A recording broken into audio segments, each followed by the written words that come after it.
تلنگانہ کے آصف آباد میں فرقہ وارانہ تشدد، مساجد اور مسلمانوں کی دکانوں پر مشتعل ہجوم کا حملہ، مسلم قائدین کا شدید رد عمل، تشدد برپا کرنے والوں کے خلاف سخت کارروائی کا کیا مطالبہ۔ تلنگانہ کے آصف آباد ضلع کے جینور منڈل میں فرقہ وارانہ تشدد کے دوران 2000 سے زائد مشتعل ہجوم نے مسلمانوں کی مساجد، دکانوں اور مکانوں پر حملہ کر دیا، مساجد میں توڑ پھوڑ کی، دکانوں کو لوٹ لیا اور باہر کھڑی گاڑیوں کو آگ کے حوالے کر دیا۔ اس دوران پولیس دنگائیوں کو روکنے میں ناکام رہی۔ رپورٹ کے مطابق ضلع میں ایک آٹو رکشہ ڈرائیور کے ذریعے ایک قبائلی خاتون کے ساتھ جنسی زیادتی کے معاملے میں کارروائی کے لیے احتجاج فرقہ وارانہ تشدد میں تبدیل ہو گیا۔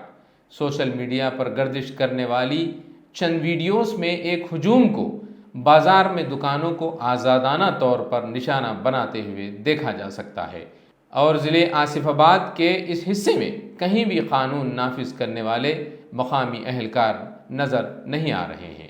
بتایا جاتا ہے کہ مسلم کمیونٹی سے تعلق رکھنے والے ایک آٹو رکشہ ڈرائیور نے گزشتہ ہفتے قبائلی گروپ سے تعلق رکھنے والی ایک خاتون کے ساتھ زیادتی کی تھی۔ اسی دوران مسلم قائدین نے اپنے شدید رد عمل کا اظہار کیا۔ ڈاکٹر خالد مبشر الظفر، امیر حلقہ جماعت اسلامی ہند تلنگانہ نے جینور میں پیش آئے یک طرفہ پرتشدد واقعات کی شدید مذمت کی ہے اور تلنگانہ کی حکومت سے مطالبہ کیا ہے کہ وہ مجرموں کے خلاف سخت کارروائی کرے اور خاطیوں کو فوراً گرفتار کرے۔ مستقبل میں اس طرح کے واقعات پیش نہ آئیں، اس کو یقینی بنانے کے لیے سخت اقدامات کرے۔ جینور کے پولیس افسران کا اس موقع پر خاموشی اختیار کرنا اور پرتشدد ہجوم کو کھلی چھوٹ دینا انتہائی غیر ذمہ دارانہ حرکت ہے۔ ہم حکومت سے مطالبہ کرتے ہیں کہ خاطی پولیس افسران کو معطل کر کے انہیں وہاں سے منتقل کر دیا جائے اور ان کے خلاف سخت ایکشن لیا جائے۔ عبدالمجید شعیب نے مسلمانوں کو ہمت کے ساتھ ان حالات کا مقابلہ کرنے کی تلقین کی اور مسلم قیادتوں سے اپیل کی ہے کہ سب مل کر اس مسئلے کا مستقل حل تلاش کریں۔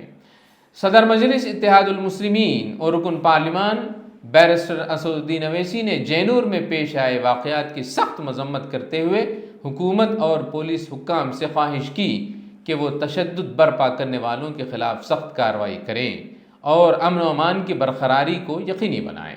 امیر امارت ملت اسلامیہ مولانا حسام الدین ثانی المعروف جعفر پاشا نے جینور تشدد کی سخت الفاظ میں مذمت کی اور کہا کہ غنڈہ عناصر نے مسلمانوں کی جس انداز میں جانی و مالی نقصان پہنچایا ہے وہ ناقابل معافی ہے۔